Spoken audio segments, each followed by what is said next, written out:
Okay, ladies and gentlemen, we got a special episode of Boro Tailgate Talks, and I've been looking forward to this. I really Me have. too. Me too.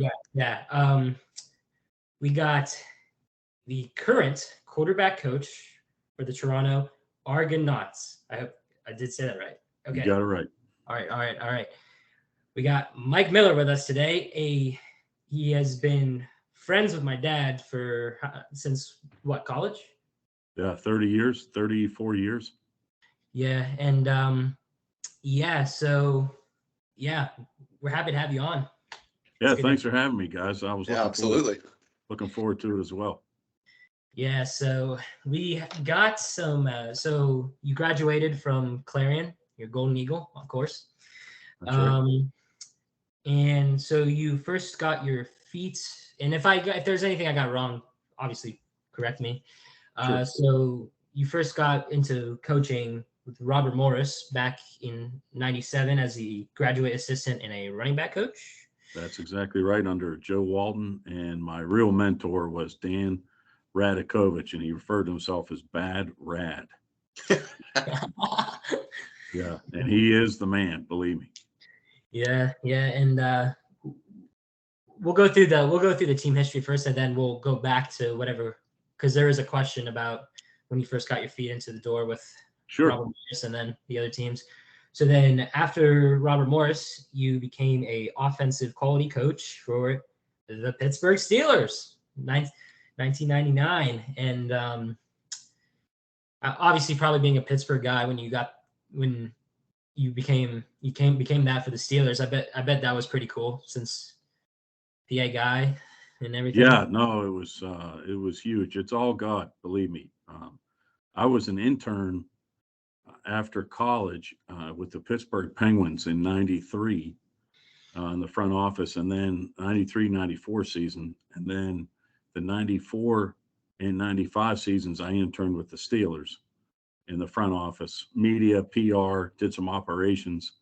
And then I went to the Indianapolis Colts doing the same thing in '96. And then I got into coaching in '97. But having had that opportunity as an intern, especially with the Steelers, I mean, growing up in the '70s, those guys were larger than life. So to still have that opportunity to be in the building and know Mr. Rooney and those greats would still come through. And that's when Coach Cowher was there.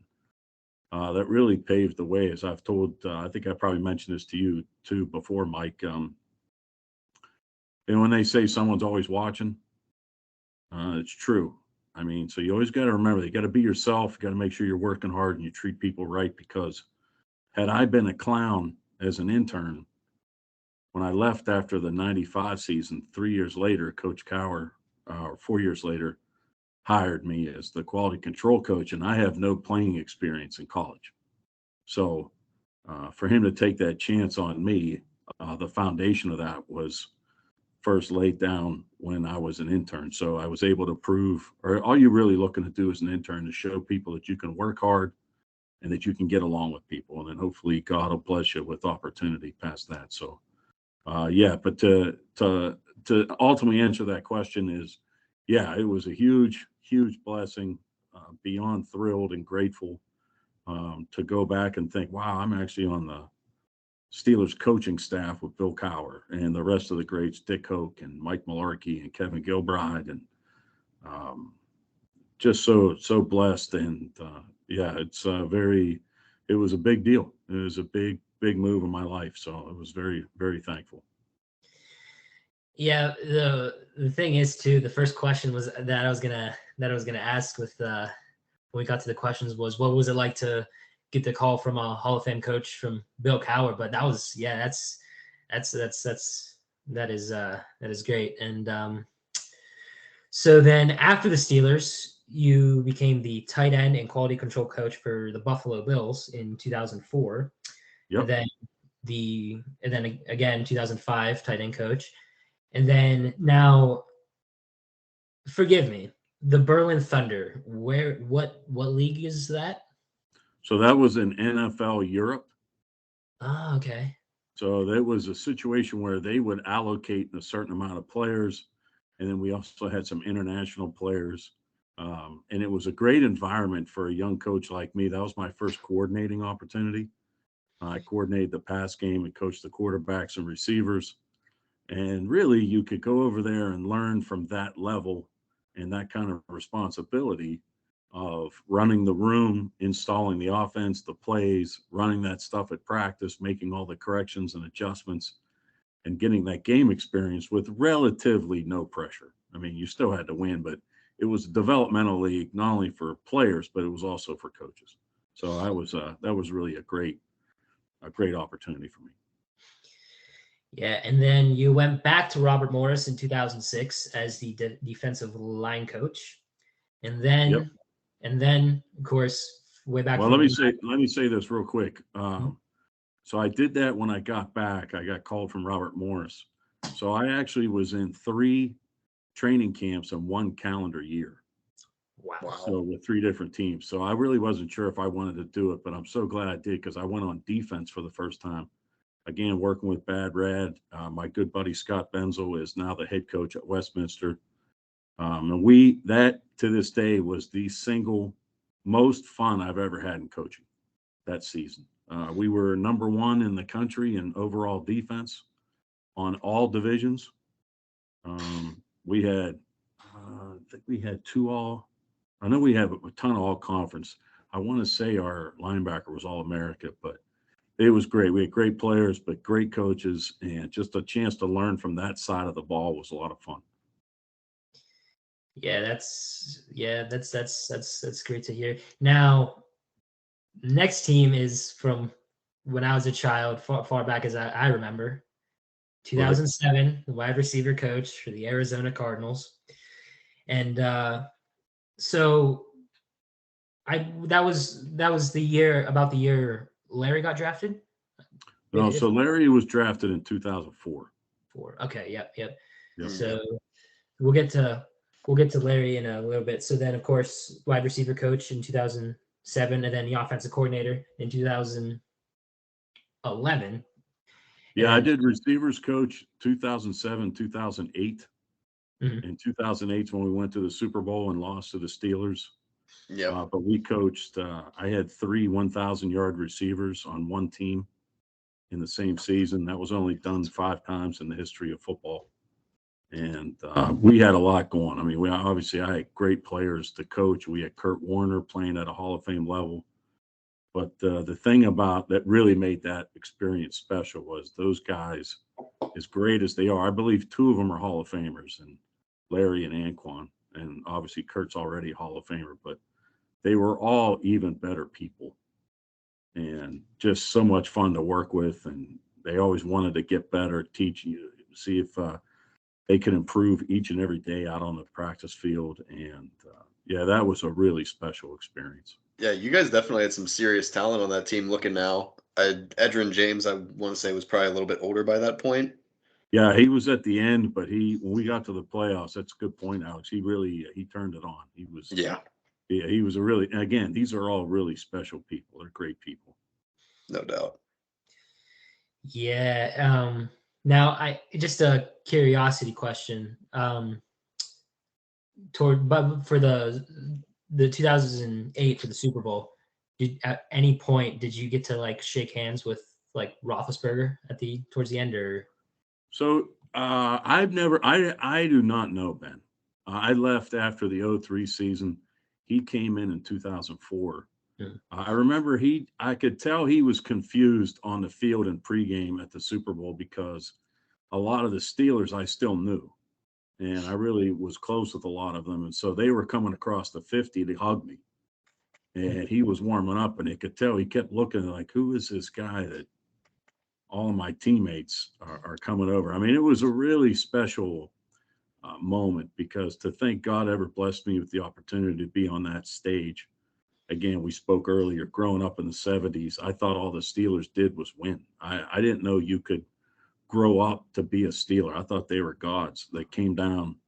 Like, honestly, when you're a kid and you make your own conclusions and you don't ask adults, I thought the reason why all the other teams existed was so that they could go around the country and all the other Steeler fans around the country could watch the Steelers play. Yeah. Honest to God, I'll never forget it. And so to think here I am on the field at the Super Bowl, it's just, and it was too bad. Unfortunate we lost. Ben made a great drive at the end of the game, but I was just telling my buddy Mark Speckman that's here, we had over 500 yards of offense that day, and it's just unfortunate, but it was such a moment. It was really, really special. So yeah, Mikey, that's a good question to get a chance to see. I didn't shake Ben's hand, but I shook hands and hugged a lot of guys over there before the game. So it was a special moment. Yeah. Mm-hmm. So then in 2013, you were the assistant head coach, offensive coordinator, and the quarterback coach for the Montreal Alouettes. Yeah, well, in 2009, 2010, I was promoted to the pass game coordinator at the Cardinals.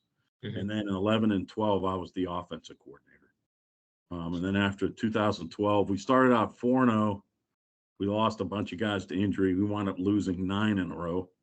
And then ultimately we got fired. It's just the way it goes sometimes. We just didn't have the horses, but I was thankful for my experience there. Then I went to Montreal, and my friend that's coaching here at Clarion, Mark Speckman, that's where I first met Mark.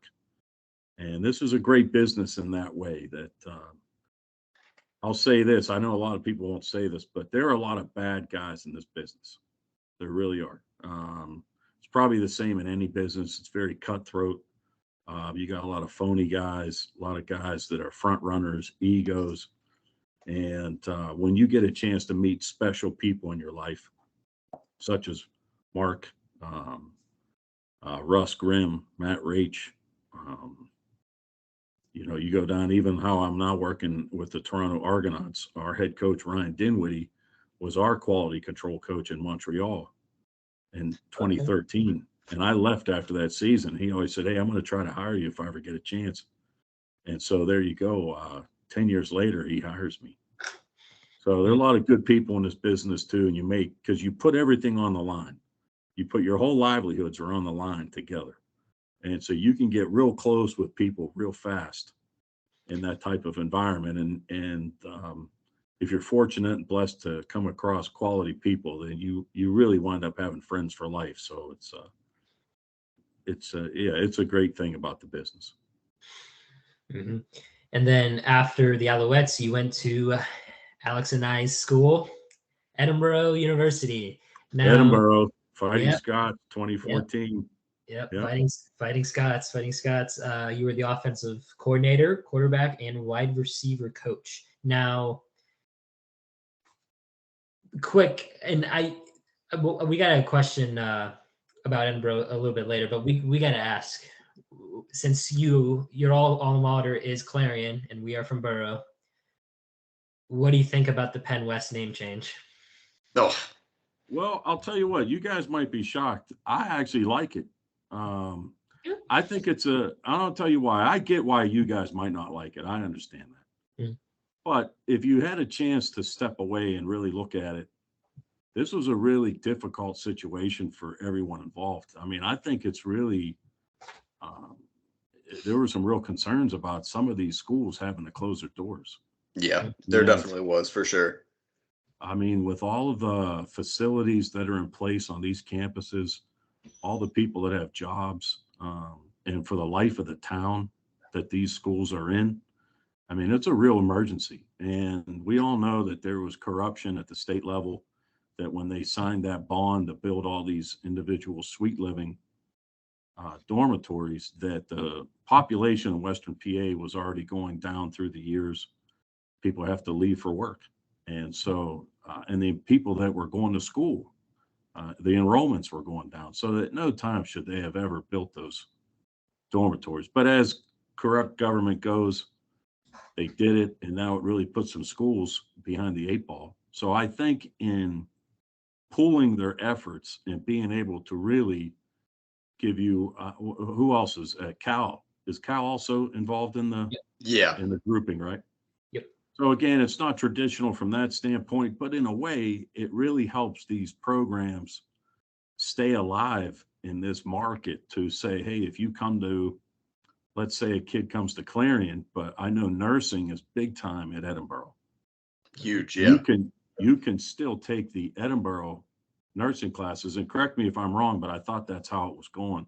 Yeah, And it you is. could still play your sport here at Clarion or what have you. So I think giving those kids the option, helping make these schools competitive and a little more cost efficient, is about keeping the doors open and keeping those opportunities alive for generations to come. So hopefully it'll be a good thing. But I think the Penn West at Clarion, Penn West at Edinboro, and Penn West at Cal is I think ultimately a good thing.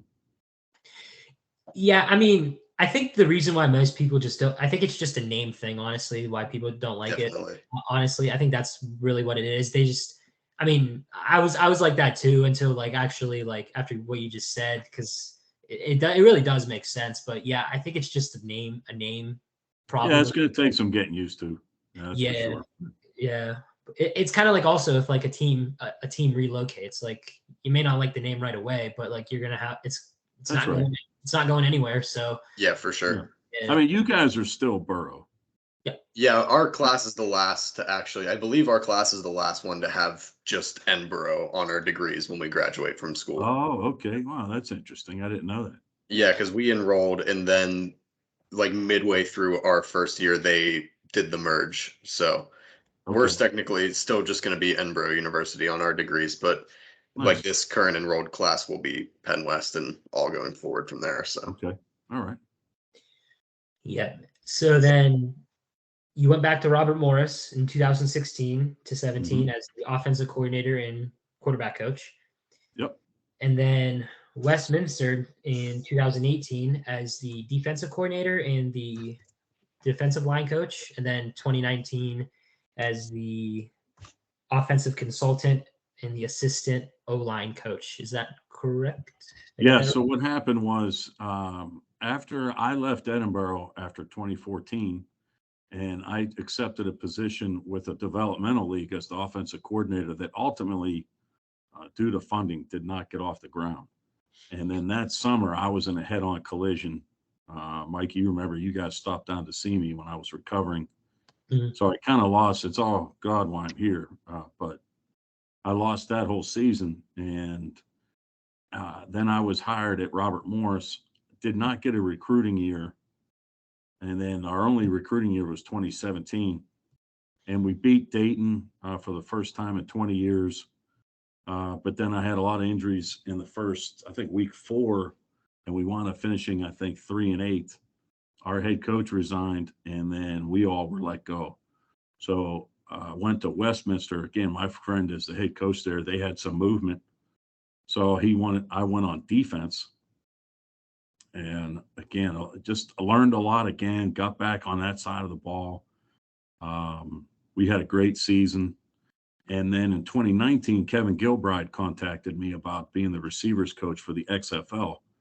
I said, yeah, I would take it. But then I told Westminster I didn't want to leave him hanging. So I went to a part-time role there. And I think I missed 2 games because we were doing off-season stuff, ramping up for our 2020 season for the XFL. So that's why it reads that way in my bio. But then our season for the XFL was in 2020. And after 5 games, COVID hit the country and they canceled the rest of the season. Yep. Another curiosity question with the XFL. When Dwayne Johnson bought it from Vince McMahon, was there any conversation? Did you have any conversations with anybody from there to go back to the XFL, or what? I had some initial conversations with guys that I know that are in the front office, but nothing really went beyond that. I had some guys reaching out to me that were going to be getting hired by guys that they knew, but I never heard anything past that. It was a little disappointing, but I mean, again, that's this business. You just got to keep moving forward and, just be ready for the next thing that comes your way. Yep. And then, of course, the team you were on this year and currently on, Toronto Argonauts, as the quarterback coach. So that's that from the bio, and we'll get into the Argonauts in a little bit. But Alex, you mean the 2022 Grey Cup champion Toronto Yep, Argonauts? we'll get there. Yep. All right, I just was Yes, sir. clarifying. Yep. We'll get there. Absolutely. So, Alex, you got your first question? You wanna ask him? Yeah, I do. So, obviously, being from Pittsburgh myself, kind of a big thing to me. That is, I know it is to Mikey as well. What was it like to coach a guy like Larry Fitzgerald on your football team when you're with the Cardinals? And are there any any funny locker room stories or like any random little things you could tell us or anything like that? Yeah. So where was I? So I was at the Steelers when he was at Pitt, and then his senior year. No, his senior year was in 2003, I believe, or his last year he played. Yeah. Yeah. So I left to go to Buffalo, and I was coaching the tight ends. I saw that he got drafted. We played him his rookie year. They played at Buffalo, and I want to say it's something like October, and it was one of those just abysmal Buffalo, cold, rainy, windy. The wind was crazy. So here's an interesting thing. So in Buffalo, the tunnel that the players come out of, when the wind is really bad and the team is kicking with their backs to that tunnel, all right, they open up these doors to let that wind come across the field, and it goes out the tunnel. And that really affected Arizona that day. They actually saw a punt go and come back. Oh my God. It went up in the air and he shanked it, but it blew it back. I mean, they were like these gale force winds. Yeah. And whenever we were punting in that direction or kicking a field goal, they made sure those doors were closed. That's clever. That's true. Clever right there. Yeah, so keep an eye out for that in the playoffs. Alex, to say, I went there and I was promoted to the receivers coach job within a month. They had to let our receivers coach go, and they promoted me. And I knew the responsibility that I had with Larry and Anquan Bolden. And then we drafted Steve in the fifth round of that draft. And Steve's from Woodland Hills, so another Pittsburgh guy. Oh, yeah. Yeah. In fact, when we drafted him, I had a chance to talk to him, and I had to call him after the big wheels talked to him.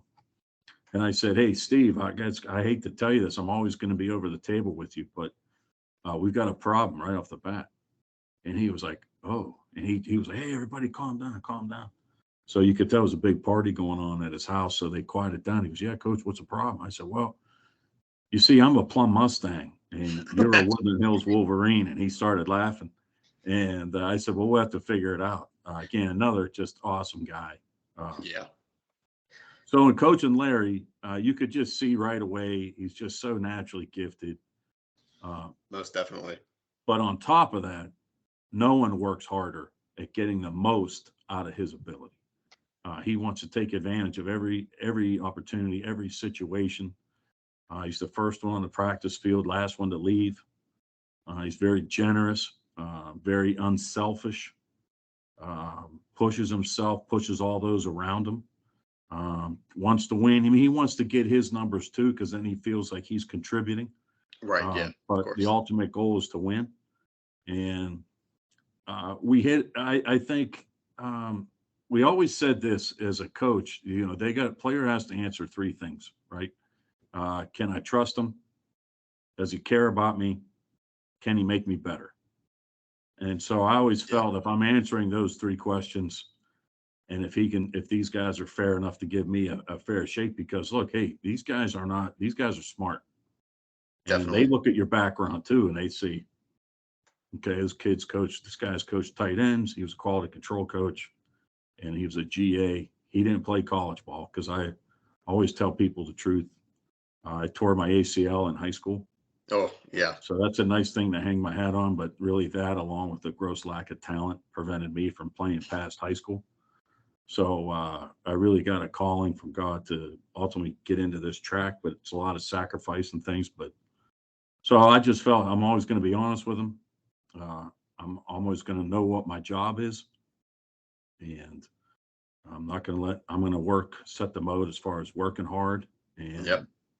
They give them the credit to them too, that they gave me a fair shake, and it was special that way. And I think too, funny things might be, again, you can get close with people real fast. And there's a million of them I could tell you, but I'm sure. Yeah. he said, so one time he's always petitioning to do more, right? And so we had a double pass in a game on a Sunday night game at the Giants in 09. And Larry can throw. Like they said, he threw his first pass, right, a year ago. Well, we tried to do that. I couldn't get it in the offense. And then when I was a coordinator, we just had other issues. So, but he throws a pass. Or no, we had a double pass. And we threw the double pass to him. And he just got crossed up on. It's very uncharacteristic like for him. And it wound up bouncing the ball around. And anyway, he dropped it. And he came to the sideline on the phone. And he's like, Mike, I look so stank on that, Mike. I said, don't you ever complain to me again about getting a specialty pass. Never again. And he was laughing. I mean, listen, that guy, one thing I wish I would have done is the catches he made in practice. And I tell kids this all the time. Larry didn't make one-handed catches when he could use two hands. Exactly. He said, my business is catching footballs. Mine's not to be putting out highlight reels like this, because if I drop a ball, that means I might have killed our drive. And if I kill our drive, then we might lose a game. For sure. Now, he would make one-handed catches that are unlike any, like that catch the kid for the Steelers made this year. George Pickens, yeah. Yeah, or who's the guy that was for the Rams last year? Beckham. Yeah. He was with the Giants. Larry made catches like that all the time in practice. But it wasn't on purpose. Like, it was on purpose. But, I mean, somebody was holding his arm. The ball was going a certain way where he turned his body, and the only way he could possibly get a hand on it was one.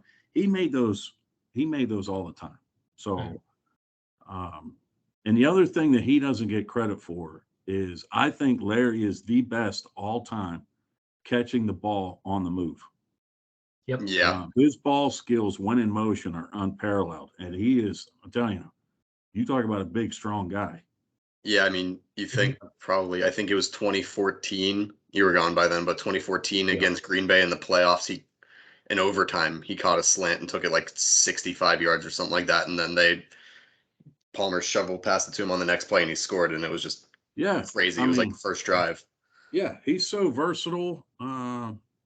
He's amazing. I just, you'd be here all day talking about it. But there are just so many fun little comments he'd make and things as I was installing the offense, or come out over in the huddle and say something. I mean, he's got a great sense of humor too. So he's just the best. He really is.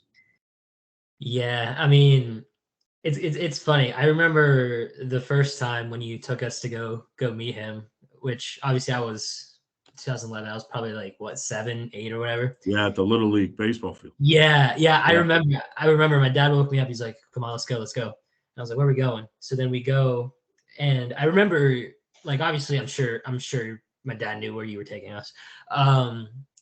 He did, like, I just remember, like, you just weren't saying anything, which obviously I know why, because it was supposed to surprise us, because and I remember when we got there, I was like, why are we at a Little League game? I was like, why are we here?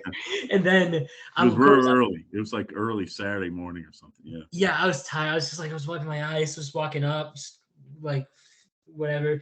And then next thing you know, I hear your voice going, "Guys, I want you to meet Mr. Larry Fitzgerlad." And immediately I went. I was like, "Wait, what?"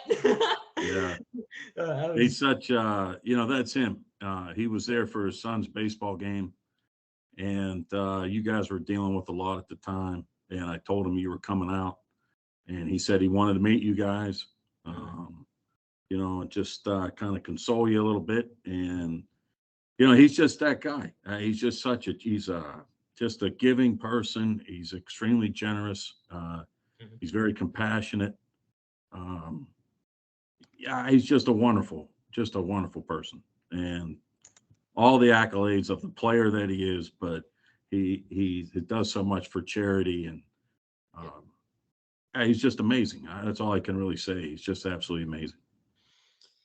Yeah. So the next thing I want to discuss is your time at Edinburgh.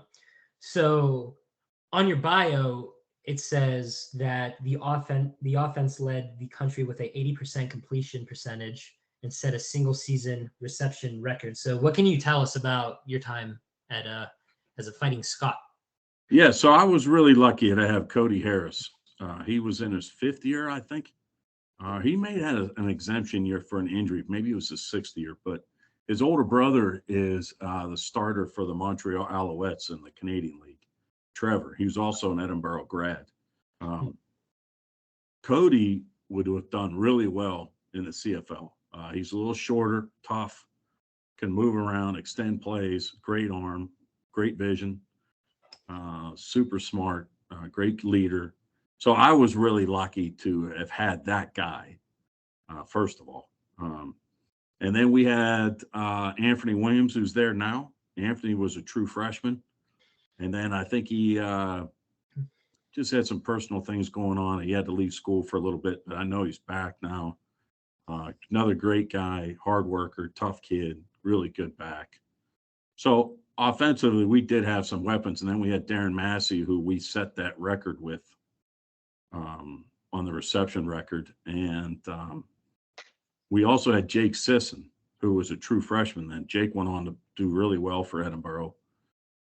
In fact, we were teasing Jake because he had to play against Slippery Rock. I think it was close for much of the game, but we said, Jake, if you screw up this completion percentage record that we got going on right now, we're going to kill you. So yeah, he laughed, and Cody was like, we're not joking. So, but and it's 80%. When someone asked me for that number for that bio, and I couldn't find it in I just remember that was the number that they had printed up on a press release back then. So I wasn't able to, whenever people were doing that wiki bio, and but that's where that came from. We did a lot of RPOs, but I simply just had good players. I had Cody Harris, and we had some really good receivers that could help out down the field. Yeah. So my next question, and obviously I gotta know because as you know, I am a ginormous wrestling fan. So I think you know where this is going. I do not. Go ahead. So with your stint with the XFL, and I'm not just saying like just Vince, any McMahon, did you have any run-ins with either Vince, Stephanie, Shane? Oh, Shane, several times. So in fact, I got a picture on my phone. He and I in midfield in St. Louis. Oh, no kidding. Because he lived in Manhattan, and we were the New York team. We played in the Meadowlands, or whatever they call that stadium now. But yeah, really nice guy. I'll tell you what, he's a big dude too. He's a big guy. Great talk. I actually pitched the story. I think you told me the story before. Yeah, I pitched the story. I thought it had a chance too if they kind of touched it up a little bit. I wanted what do you call that with the case? Money in the Bank. Money in the Bank. Yeah. And I said that there would be a way, like say whoever was going for the match, right, for the case, right, Money in the Bank. Yeah. And have it where they both kind of clock each other or hit each other, and they both get knocked out, right? Mm-hmm. I said at that moment, have Charlotte come out from backstage, go running down, slide in, and pin the guy, so that she gets the case, right? Right. I've heard this a few times. No. That's how she would pin the guy she would get the case. Yeah, get the case. And then they'd have a championship match where Ric Flair would distract the guy somehow. They'd hit him with the case, throw the case away, pin him, and she actually holds both belts. Mm-hmm. And then, of course, she can't defend it against the guy. So then you have like a wrestle often. Ric Flair would be the guy pitting the wrestlers to go for the championship, but he didn't go for it. But I tried. That's right. That's funny. And thinking about the football and wrestling, it's kind of funny because obviously the XFL, Vince McMahon's of that, and of course you got the Jags, AEW with the Cons, promoting that too. Yep. The company I watch too, and so that's pretty funny how that works out. But they're crossing over. Yeah. I mean, obviously you can't. There's a head start there you can't really compete with, but like it's fine. Yeah, they're carving out a little niche, right? Yeah, and it's just like with the XFL and the NFL, because Vince was trying to do whatever with the XFL. Obviously, there was that huge gap, and like you just couldn't compete. So that's how the way I look at it too, for now, because the head start. But yeah, they're doing well. They're doing well, and so Alex, you got another question you want to ask? Yeah. So as we've been going, it's been pretty apparent that you've been on some staffs that have seen some pretty impressive offensive success. Obviously, you talked about the Cardinals and being one of very few teams to have a 1,000 receiving yard trio. Then Edinburgh 2014, you had the 80% completion percentage, which led the country and is a record. And then this past year, you guys won the Grey Cup, and your quarterback led the entire CFL in passing yards. So, what was it like? I mean, obviously, you want to, in the NFL, everyone knows winning a Super Bowl, or in college winning a national championship, but not as many people, I feel like, know about the CFL. So, what was it like winning a championship with the CFL? Yeah, very surreal, Alex, is the first thing that comes to mind. I bet, yeah. Just so thankful. Thank God that had the chance for this journey and that experience to win the championship. I have never won. I've won conferences. I've actually was an intern for one and coached another Super Bowl and lost both of those. So to finally break through and to win that game in the fashion that we won it, Mac, our starter, got hurt in the fourth quarter, so Chad Kelly had to come in, and we were losing at the time and led us on 2 winning drives, and then 2 field goals were blocked back to back. Wow. Yeah, it was crazy. So just so excited to break through and win that, and again, very surreal to feel like, wow, we did it. We actually did it. So all off season for the last month since the game, you sit there and go, man, I can't. Wow, we're the champs. And you can't. So it's a great feeling of achievement that we were able to get through and all the ups and downs. Coaching Mac, again, very similar to coaching Kurt Warner. And I told him that it's in their preparation. It's very detailed. His vision, his anticipation. He's a tough competitor, great communicator, an effective leader, great situational football. He had been with, I think, like 7 NFL teams, either a practice squad or a third string. And it's just the way it goes. I mean, but he's just continues to move forward, show back up. And I actually learned a lot from him too, getting back up and understanding the Canadian game and some of the nuances that go into execution. Yeah. And we had a great room. The same way, I like to always have a lot of communication. And definitely got better as the season went along. And yeah, he deserves it. The guy worked so hard, but to lead the league, I was excited for him. I felt bad that he wasn't able to finish the Grey Cup game, but very proud of Chad. And so was he. He's a great teammate. And Chad was always happy for his success, but when Chad had a chance to go in and show that what he could do, he was able to do it on the highest stage. Yeah. So, yeah, just really proud of our whole quarterback room. And Coach Dinwiddie does a great job. He's our offensive coordinator also. And we call him RD. His name's Ryan Dinwiddie, so we call him RD. And yeah, it was great. It just blessed to be a part of it. So, like you touched on it briefly, about the nuances and stuff like that of coaching Canadian football. Was there any like major differences shifting from traditional American football, the NFL, college, and then switching to CFL football? Yeah. So aside from the field's 110 yards long. Oh, yeah, that's 65 yards wide, not 53. Our end zones are 20 yards deep, not 10, and the goalpost is at the goal line. Yeah. We only have 3 downs. We play with 12 players. The waggle motion, that's when they can run at the line of scrimmage, or we got guys moving everywhere. So for an offensive guy, it's very creative. You can use your imagination. and that's a lot of fun. It's a lot I bet. of fun. Yeah. But there are things about the league that, like the scoring is unique. In some cases, you can earn a 1 point if you miss a field goal and it goes out of the end zone. Oh, There'll be interesting. many times during the season I'd look up at the scoreboard and go, how the hell do we It's have not a 5 football points? score. Yeah. Yeah. I'd say, where the hell did we get 2 points from? So I still don't completely understand all of that. I just know we're trying to score touchdowns. So, but yeah, it's fun. There are some nuances, but I will say this: if you're a fan of the game, the football is great. I mean, everything's relative, and the only having 3 downs, it forces there to be a lot of possession changes. Yeah. So teams are always in it, and it is. I'm telling you, these games are exciting. So I get why a traditional football fan in the United States looks at it and says, these guys are running everywhere. The 12 guys, there's only 3 downs.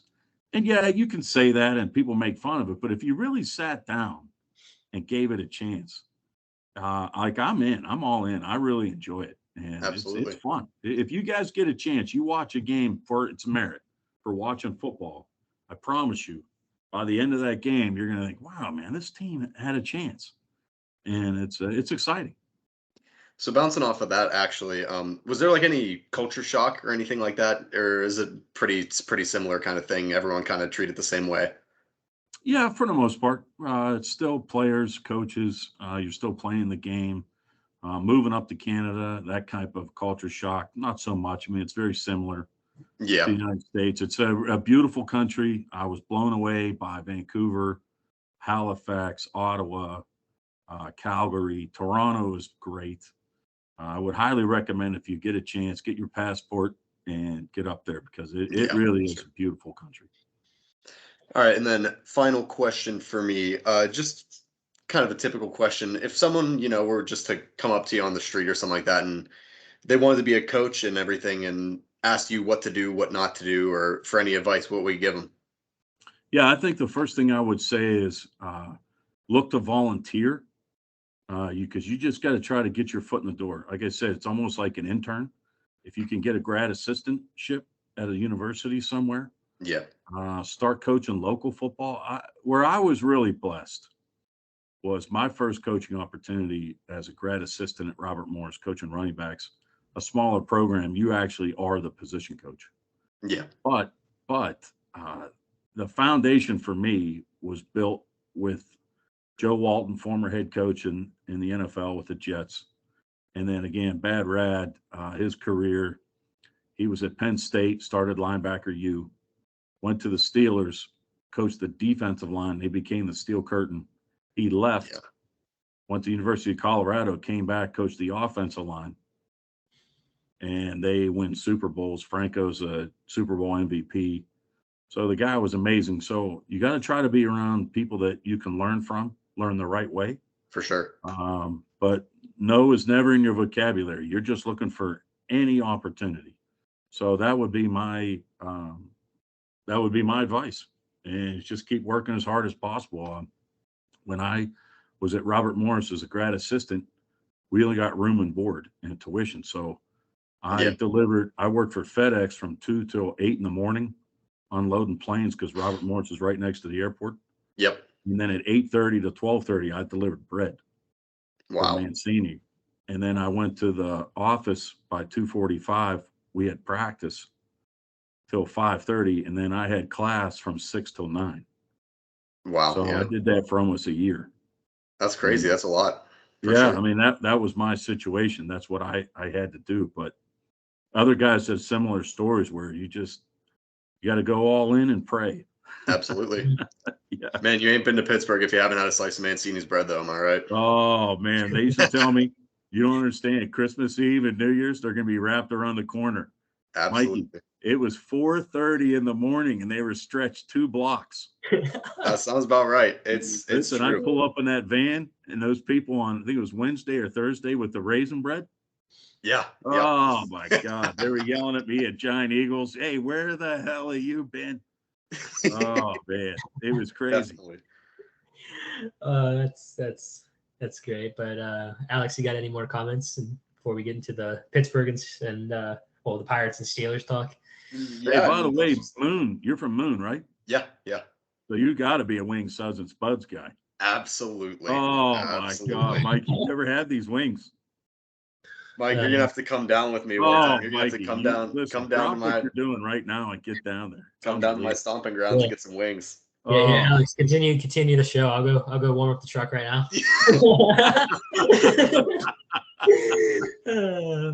But yeah, the advice is really, really cool because I have actually, being a person that wants to, get into the coaching world one day, I'm in a very similar situation. Played in high school, don't have any college playing experience, so definitely something that I think will help translate whenever I'm looking for work once I get out of school. So yeah, well, like I told Mikey, I mean, you could go check right now with Edinburgh's football. I mean, I know those guys. You could break in running film. Yeah. Charting during practice, helping run drills, just being around, charting during a game. Right. Yeah, for sure. Whatever it is, you're just looking for somehow that you can learn and a chance for you to prove that you're able to work hard and get along with people. And then you just get perspective. Absolutely. Go help out of high school. Yeah. I mean, just somewhere. And then you never know where that's going to go. No doubt. Yep. Right. So, all right. So we're going to get into, first so I got one more question, but it's going to lead into our Steelers talk. So obviously, since you're the quarterback coach for the Argonauts, now, obviously, you know our family well. You know that that your dad never could bring heat. That kind of thing. Yeah. Yeah. Well, we love Kenny Pickett in this house. Let's just say I'm a Kenny Pickett guy. I'm well aware of your affection for the University of Pittsburgh. Yes. Yep. And but yeah, so since you're a Pittsburgh guy, like what have you seen from out of Kenny that you think he does well? What do you see that he can obviously improve in? Because there's always room for improvement for anybody, but like I don't know. What do you think about Kenny so far? Well, I mean, in fairness, I really haven't had a chance to see too much because our season went till the Sunday before Thanksgiving, and I was just so busy. I got a chance to see a little bit here and there. I watched last week. I really am never comfortable unless I've had a chance to really break film down and really have an understanding what they're trying to do offensively. So anything I say, please remember, I haven't had a chance to really evaluate them. But we're on a show, so we gotta talk about it. I mean, to me, he's flashed. I mean, he has shown the ability to be accurate. He's good in situations. He shows the ability to scramble and make plays on the run. I don't know what responsibility they give him as far as being able to check protections for blitz pickup. He seems to be alert for the hot throws, which is so important, which leads that I'm always looking for guys that can show poise in the pocket. He seems to be able to do that. They don't ask him to drop back and stretch the field. I don't know if that's because of the inadequacies maybe they feel they have up front. But for any rookie to come in and win games in the NFL, that's outstanding. It's so complex. It's so hard. It's so difficult. So I haven't seen anything that makes me think he can't be the guy. But I know that development can happen at different speeds for different people. And but I don't know. That's probably what I'm comfortable saying. I did hear a local radio station in town, and that's why you got to always be careful talking the way I'm going to tell you what these guys said, because frankly, it was embarrassing. It's guys from The Fan. I want to say it's the guy on with Cook, Filipponi or whatever. These guys are. AJ Filipponi, yeah, I follow. So he said after one game that they won, they were comparing him. They were surmising that they believe they have a young Joe Montana on their hands. And I thought, Joe Montana, 3-time Super Bowl champion, Hall of Famer, Joe Montana. I don't know anybody in their right mind that would ever make a statement like that. Now, they might be doing it for shock and awe, trying to get ratings, but Right. Just don't ever say embarrassing things like that, because you show that you're just a fan. Right. And really, he should just resign. That's embarrassing to ever make a comment like that. Mikey, you and I were talking about this on Tailgate Talks today. We talk about how we want Jordan Addison and Kenny Pickett to potentially have that same kind of chemistry as Jamar Chase and Joe Burrow do right now, but by no means do we mean that they are Jamar Chase and Joe Burrow. That's the bad thing about pro sports in general nowadays, is it's become a league of comparisons. Oh, that's a great point. Everyone wants to compare everybody to somebody. People want to compare Patrick Mahomes to Brady, Joe Burrow to Brady, everybody to Tom Brady. And these guys aren't allowed to be themselves. Coach Cowher always said, avoid comparisons. Yeah, it's really the worst thing you can do. Yeah, you can't, because every situation's different. Every player's know where they're at and their development's different. So, and the emphasis of what that head coach or their offense is trying to achieve is different. He's, I think he's got a chance.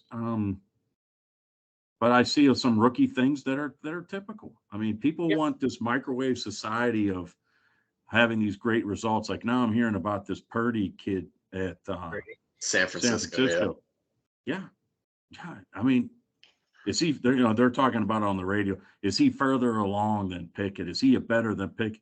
Listen, he may be putting some games together now. And listen, he may be a great quarterback. He could be. I have nothing against him either, but that doesn't mean that Pickett ultimately might not be. Mm-hmm. I mean, It's just, you don't know. We're not in the room. We don't know exactly what they're doing, what they're coaching, what they're asking these guys to do, what the problems are in the Steelers' offense compared to San Francisco's. I mean, it sure helps. It sure helps if you're Purdy playing with the number one defense in football. Mm-hmm. And a really good offensive line. Yeah. Well, it sure helps. Tight end. And it seems like they've got a kid that they've always thought could be a Hall of Fame running back is finally staying healthy. Yeah. So, all those things really help. For sure. Yeah. And more about the Steelers, obviously. Well, the way I look at it with Kenny, and like when people get like criticize him, it's because the Steelers, with Tomlin never having a losing season, they think, oh, they're going to go to the Super Bowl. Oh, they're going to do this. And when you think about it, it's like, I don't know. I never thought Kenny was going to take the Steelers to the Super Bowl, like as a young rookie quarterback going into the NFL.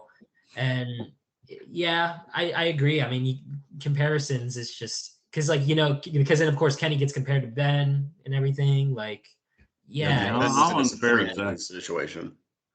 Yeah, so I definitely agree on that with the comparisons. And I mean, Ben Roethlisberger is as special a quarterback that, I mean, now there's a guy, if you want to compare him to, he's in the conversation of the best.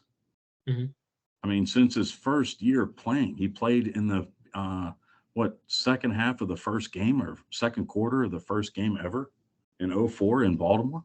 Yeah. I mean, that guy, what he was able to achieve, he's amazing. And the guy, what he did was amazing. He gave the Steelers a chance to win every time he suited up.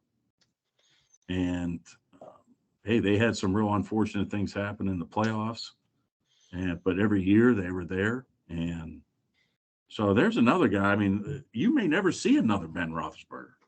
And that guy, honestly, but he won 2. He played in 3. Yep. Yeah. And how many championship games did he play in? Another 2 or 3? Probably somewhere around there. Something like that. So. Yep. But as soon as you hear a little boo or the people aren't carrying Pickett around on their shoulders, I know it cuts you, Mike. Yeah. No, I don't. I'm just kidding. Yeah. To me, I mean, obviously, okay, Kenny, he's not perfect. All right. I'm gonna admit that right now. And it's just the team this year. You got Matt Canada, which we've talked about on a lot, and a lot of people have talked on separate shows a lot. You guys are not fans? Is that what I'm to understand? No, we have both aired our grievances about the system, the way it's run. Okay. Yeah.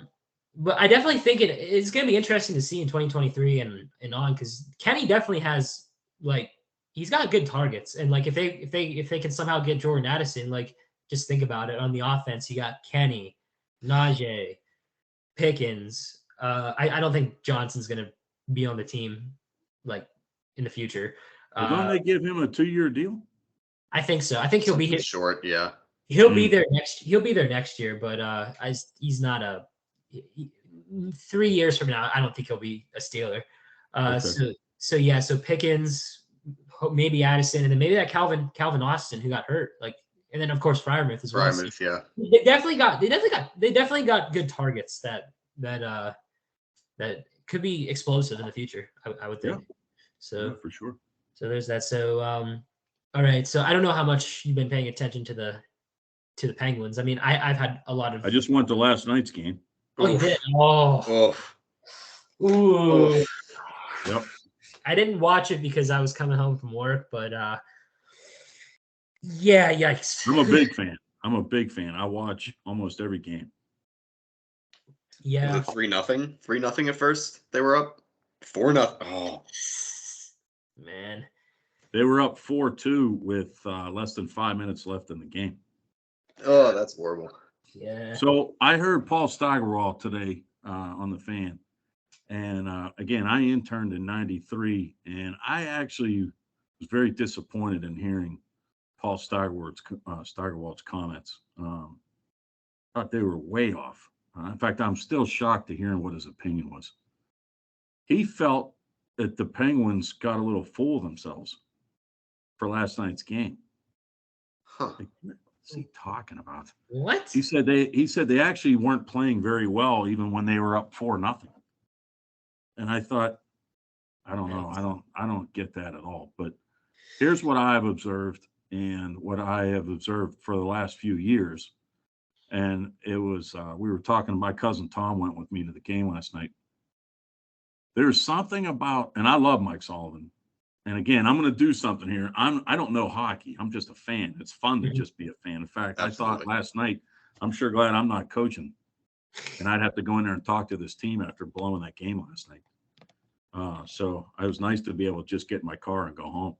But something happens when we get a 2-goal lead. We call the dogs off, and we play this defensive-minded game where we put our goalie in a shooting gallery. And our offense, we don't press the offensive zone. I understand he doesn't want any odd man situations. But what you managed to do was you took all the air out of the arena. The crowd went to sleep. Mm-hmm. And when you turn it off, and we this is a fear as offensive coach in a game. Mm-hmm. When you turn down that tempo, they go to sleep. Right. So now what happens is, second period was brutal. I think they outshot us by 8. And then the third period was even worse. And so now we blow that lead. And then what happens? Boom, we had like 4 shots in a row on them, and we didn't get it in. Then we went to overtime. But it's hard to restart the engine. It is. You got to remember, these are pros. These are best of the best. So I don't understand. I never hear us ever have it explained why we change our mode of execution. Why do we change our mindset in the games when we're up? Yeah, absolutely. Yeah. Right. But we continue to do, and I know Coach Solly talks about, and I want to say 200-foot player, 200 feet. In other words, he wants to play, and again, I'm not a hockey guy, but he wants guys playing both ends. I get that. But there's a reason why we went up 4-0. And then there's also a reason why we didn't score any more goals the rest of the game. Right. Something's changing. We're changing some emphasis in the game, and that I believe that has to stop. Keep going. Keep attacking. It's actually funny you say that. My sophomore year at high school, we were playing Baldwin in football, and we were leading 42-22. I want to say in the third quarter, and we ended up losing that game in overtime, 48-42. And it was a home game, and it was just the kid threw a touchdown straight over the middle of the field, and you just felt all the emotion drained from the stadium. And the next year we went back there. We went to their house that time, and we were up at halftime 27-7, and our starters did not come out of the game for a single play that entire game. Yeah. You know, it didn't matter. We were leading by 3 scores at halftime. We got right back out there and just kept stepping on their throats the rest of the game. We were winning 41-13 with like probably 8 minutes left in the game, and still no starters came out of that game. We kept our foot on their throat the whole game. Yeah, it's tough. It really is. It's tough to watch. It is. Hopefully they can get that correct, because I think the world of Sully, I just again, I don't understand why we change our mindset. Yeah. Or our emphasis, I should say. Right. Yeah. Yeah. And I just hope that Crosby, Malkin, and Letang can just win one more cup together. That would be great. Well, I think that's what the organization's hoping too, right? Yeah. I think this Raquel is fantastic. I think he was an excellent trade. I'm a big Gensel guy. Obviously Sid's the guy, but there are times with Malkin on that second line kind of frustrates me a little bit. Rust, I'm not sure where he is right now. Me either, actually. Had a good night last night, but he's kind of sliding a little bit. Mm-hmm. The other guy I'm a real big fan of is the Blug. Bluger is just. Oh yeah, Teddy Bluger. He's all hustle. I mean, now he's on they're one of the top penalty kills. Opportunistic type of player. I still would like to see us get an enforcer. Yeah. I don't know that we have that guy, and I still think there's a place for that guy, provided that he can at least provide you some ability on a fourth line. I think our goalies are good. I don't think they're great. I think they're good. But if our defense plays the way I think poor Dumo, I don't know what's going on. Maybe they're right when they say you don't know if he's ever really recovered from the surgery. But that's tough. We've got some real issues happening there. But I think more of it's just that emphasis. Keep your foot on the gas. Let's go. Yeah. If we got to win 9-7, we win 9-7. So what? Yep. Absolutely. Well, for our last topic we talk about, and oh boy, the Pittsburgh Pirates.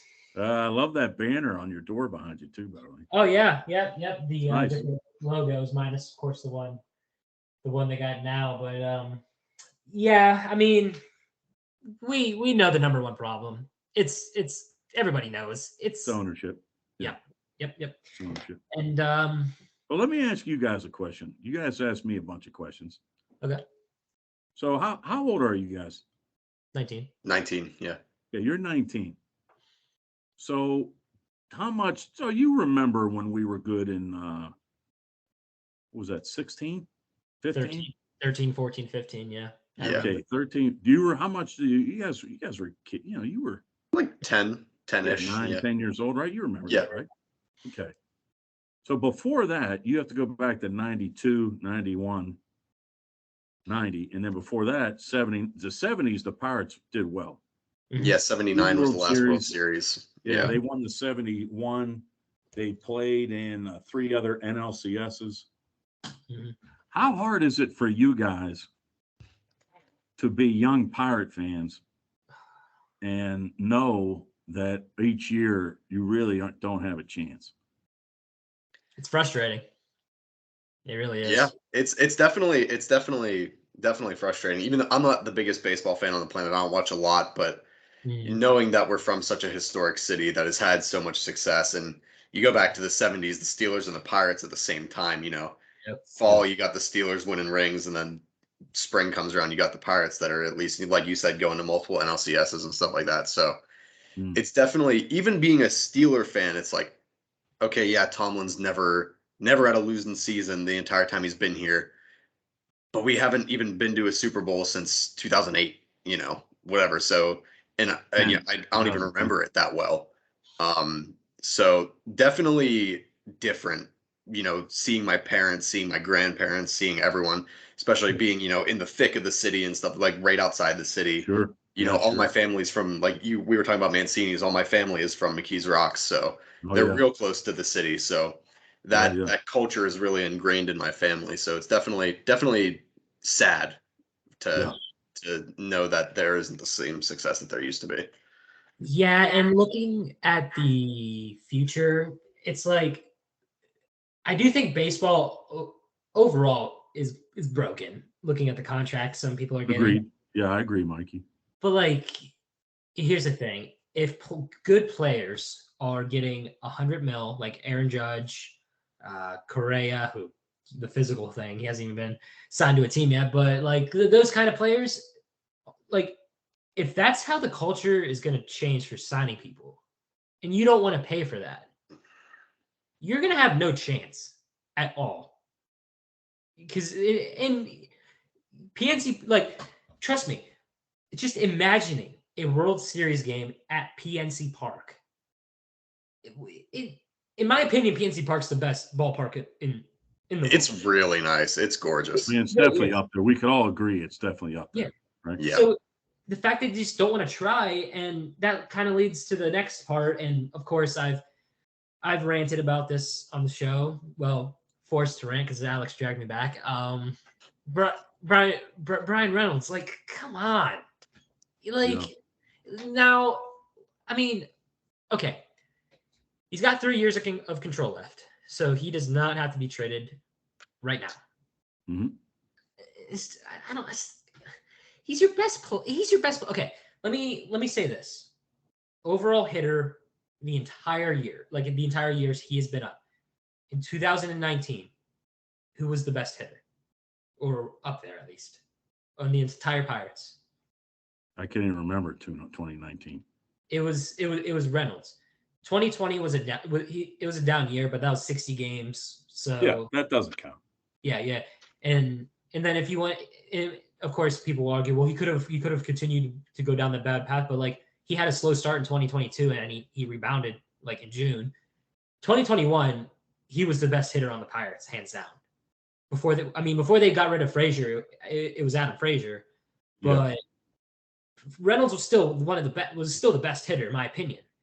So I don't. You So want? here, Sorry, go ahead. Go ahead. No, go ahead. What I was gonna say is, you want to say you're trying, but coming like these reports coming out of Reynolds wanting out, and then the pay stuff, and looking at the payroll numbers, it's just everything. It's a big lie. You know they don't want to try, so it's like, what's the point of having a baseball team? Because you know the only reason why Nutting wants to have the title owner of the Pittsburgh Pirates is the only thing he cares about. Well, no, I wouldn't agree with that. The only thing he cares about is this. Yeah. You got to remember something. This is business, right? And so it's easy for us as fans, because as a coach, I have feet on both sides of the fence. But what you can't lose sight of, which it's very easy to, don't get me wrong, because this is emotional, right? We're fans, we get emotional. Right. But this is business. First and foremost, he's in business to make money. Right. All right. So if there's ever going to be change, he has to what? Lose money. So if he's not making the money, then he has a businessman has to reassess their business plan and say, okay, what do we have to do to make money again? Well, if fans aren't going to the games, he's going to lose money. Right. So if he's losing money, right, he's losing revenue. And if that revenue goes way down, he's got to either sell the team or he's got to change his business plan. Right. But right now, everybody still goes to the games. Why? Right. Because they enjoy it. It's fun. It's a great park. You're making memories. It's a great thing to do in the summer. And it's not, and financially, it really doesn't kill you, right? I mean, you could go to a game relatively cheaper than other sporting events, especially Steelers and Penguins, and you can go sit up in the upper deck. You can have a nice tailgate out in the sun in good weather and enjoy good times. That's what people still want to do. Now, he's still making that money. So he doesn't have to change. People Right. stop going to the games, there are going to be problems. Now, that's point number one. Point number two, that I think sometimes gets overlooked because they want to say, well, they don't want to spend money, which is true. That doesn't have anything to do with their failure as talent evaluators. I agree. Right? They have missed on so many players, drafts, and trades that have really set this team back. Now, it's Charrington, right? Matt Charrington. Okay, so the jury's still out on him. I don't know ultimately what he's going to do. He's made some moves already that, as a fan, again, I'll say as a fan, are disappointing. Yeah. However, I got to wait and see. I can't just be a knee-jerk person. I got to try to be logical and wait and see. But one thing I just told you, I was texting your dad about, Mikey, that bothered me was, or did I send this to you also? Is it Behringer? Bellinger. Yep. Okay, so I believe he signed for $17 million with the Cubs for a one-year deal. Is that correct? I believe so. I think it's Chicago Cubs. So $17 million for 1 year for what? Former NL MVP? Yeah. Right? Yeah. Around that range. Yeah. Yeah, right. So I'm like, we couldn't have got a little creative? Gave this guy a little more for a 2-year deal? Or whatever that could be, or maybe give him more incentives to get him for 1 year. Because now, if you bring that guy in, he could have a chance to rub off on your young kids because we're young. Yeah. These guys need shown a way how to compete and play and be pros. It's not about all the fun and the dancing and the fundamental mistakes that are so frustrating as we watch this team, right? But if you get that guy, now maybe say he is playing better. Well, now you got a chance to trade a guy that can really bring in something. And this is a superstar who is down right now. So we could take a little gamble. Like that's where we are. So the other part to that for me is Reynolds included. I know this is going to hurt your feelings. I know what you're going to say. All right. And we texted about this. Yep. Is he a superstar? Is he the cornerstone that you're going to win World Series and build a dynasty on? No, he's not. No. Cruz could be. Yeah. Cruz could be that guy. Cruz is definitely going to be he'll definitely be a star, but like he's special, right? We can agree that guy has a chance to be really phenomenally special, right? Yeah, but another thing. So my point then, everybody else I could trade. I don't want to, but if they're going to help me maybe collect another superstar like a Cruz or a pitcher of a superstar nature, then I'm going to do that. It's going to hurt. Right. But you don't get wrapped up in, like, would you trade Hayes? Is Hayes the foundation? What did he bat? I definitely think he is not. He did not play like the way. Yeah, the answer is no. Yes, the answer is no. No, I was just trying to find. Yeah, I was trying to find the word. I mean, listen, I'm watching spring training last year. I mean, obviously the Pirates told their broadcast group, "You better compliment this Hayes guy," and every one of them said he's the greatest defensive third baseman they'd ever seen. Ever seen? Yeah. Do you realize the company you're putting that in? Have you ever seen Brooks Robinson? Did you ever see Mike Schmidt? Cal Ripken? I mean, what are we talking about here? Yeah. No, I'm not saying he's not good, but easy with the greatest. Yeah. Well, I definitely agree with to the point with the Reynolds argument, but to be fair, he's not on a team that's gonna win 96 games and then go to the postseason. And no question, and I don't want to trade him. But yeah. If right. someone really knocks my socks off with a deal. Oh yeah, absolutely. Now, what I don't trust to this point is our administration's ability to evaluate these prospects. Right. So if you're going to make those trades, we have to get something that's going to help us. Right. Like, I really do believe, who was our GM before this guy? Huntington? Yep. I'm telling you, Mikey, I promise you, that deal with Archer was so bad it had to be on purpose. I think he was tired of dealing with having his hands cuffed, right? And he said, I'm going to get fired anyway. I'm going to set this team back as far as possible. Ooh. There is no way you would trade Meadows. Nope. Who's the lefty fireballer? Lefty. I Yeah, don't the know. starter hurt his elbow. Glasnow? California. Tyler Glasnow or Shane Boss? Yeah, Glasnow. And then the other guy, who? Baz? Yeah, Shane Boss, yeah. Who's a number 1 draft pick. Yep.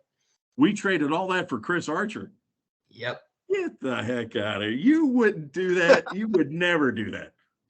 God, it's still the worst trade I've seen since I've been That's what I'm saying. There's no way that wasn't on purpose. It definitely is. But I don't know. I mean, just looking at the Reynolds situation too, it kind of seems like, because, like, let's be real, the Pirates, they never make this many. The moves they made this offseason, it's probably like the most moves they've probably made since, like, 2015, when they were trying to compete. Yeah, I'd say that's fair. Yeah. I just don't believe they're trying to compete in 2023. I think there's something up there. I feel like, because they know when the report comes out saying, oh, Reynolds wants to trade, money's an issue. So then they spend a little money to make themselves try to make Reynolds look like the bad guy. I think there's something up there. I don't know if that's necessarily why they're doing it, but I agree with you that could be a benefit, a side benefit, that, hey, look, I don't know what we're talking. We're making these moves. We're trying. Yeah. Because you're right. I do think some of this, go back to the business plan. He's got to make money. Right. So his fan base, he's got to be able to show, hey, well, we're trying. We're doing something. Right. When really, are they? No. Are they? Giving $8 million to a 43-year-old Rich Hill. And yeah, I mean, I do like the G-Man Choi move, and I do like the Carlos Santana move, but they're just trying to make themselves look like the good guys here, when in reality, everybody knows they're not. Like, it's just funny to see how the fan base, the players, are all behind Reynolds, and it's the Pirates are trying to make Reynolds the bad guy. That's just my stance on that. Well, I don't know if I can go with you on. I don't know if they're trying to make him the bad guy. They're just going to try to continue to have answers for the fan base, and however people take that is how people take it. Because I don't think, as a team, you want to get into the business of trying to make players on your roster look like bad guys. Yeah, I mean, I may have said that kind of. No, I hear what you're saying. But yeah. But yeah. So, well, we know there's going to be a lot more pain to come as a Pirates fan. Maybe not so much. It's our cross to bear, buddy. It's just our cross to bear. Yeah. What are we going to do? But yeah, so I want to thank you, Mike, for coming on the show. My pleasure. And yeah, this was fun. I think we may have lost Alex there for a second, but oh no, we're good. That was weird. Sorry about that. Well, I've had a chance to you put those links up of your other podcasts that you guys have had, yeah, or the things that you do up at school. Do you guys do that in the studio, or? Yeah. Yep. Yeah. So I've had a chance, and I really think you guys do a great job. I did the same in college. We didn't have the ability for this technology to do these podcasts. We did in studio things. So, hey, I would just say to you guys, whatever your dream is, just keep working as hard as you can for it. And life will ultimately dictate how long you can strive for that dream. For sure. Be ready to sacrifice and do everything that you can. And someday, maybe ultimately, you don't maybe you will, maybe you won't realize ultimately, but I believe that God will have a way of, on your journey, steering you towards ultimately where another place that you haven't even thought of yet, of where you might want to take your life and your career. And so just be open to things, have your eyes up. We always say, have your head on a swivel. Yep. But show people that you can work hard and you can get along with people. And again, pray that God meets you halfway with opportunity down the road. But I think what you guys do, I think you guys do a great job. And you can tell you enjoy each other's company. Yeah, you enjoy debating. And laughing and having a good time. That's what life's all about. So, For sure. Yeah. a pleasure. I appreciate you asking me to be on board. And with anytime you ever want me back, just let me know. Would jump back and debate any topic with you. It'd be fun. Sweet. Yeah. Yeah, That's awesome. And Alex and we've discussed this. Even when we graduate, we plan on keeping the show going. Like even sure. his channel. Yeah. As he, whatever coaching job he lands up with, and certain company, hopefully I end up with, and then we also have with his vlog doing the court trial That vlog, was really fun. Yeah. Nice. A horror film coming up. We're gonna film in January. It's gonna be fun. We're just having fun with everything. We are. Yeah. So all right. All right. Well, hey, happy New Year, boys. I appreciate it. Yeah. Happy New Year to you too. Yep. And everybody watching, we will see you guys next week.